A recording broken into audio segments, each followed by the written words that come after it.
Avstraliyaning Tasmaniyadagi qutqizish xodimlari 200 dek kitning dengiz bo'yida to'xtab qolganligini bayqagan. 3 kun ichida taxminan 470 tal kit topilgan.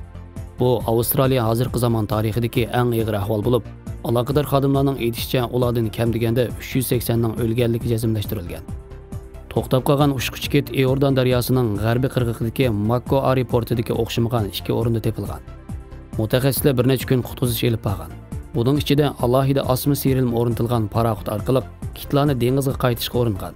Ammo kam deganda 25 kit qutqizib olinmagan bo'lib, to'xtab qolgan o'rinning yiroqligi va sovuq havo rayi sababidan qutqizishning qiyinlik darajasi eshib ketgachga amalsiz qolgan. Dengiz okean biologiya mutaxassislari kitlarning kollektiv holda qirg'oqqa uzib chiqishidagi sabab texi aniq emas. Ammo ushquchi kitlarning kuchli ijtimoiy aloqasi bor.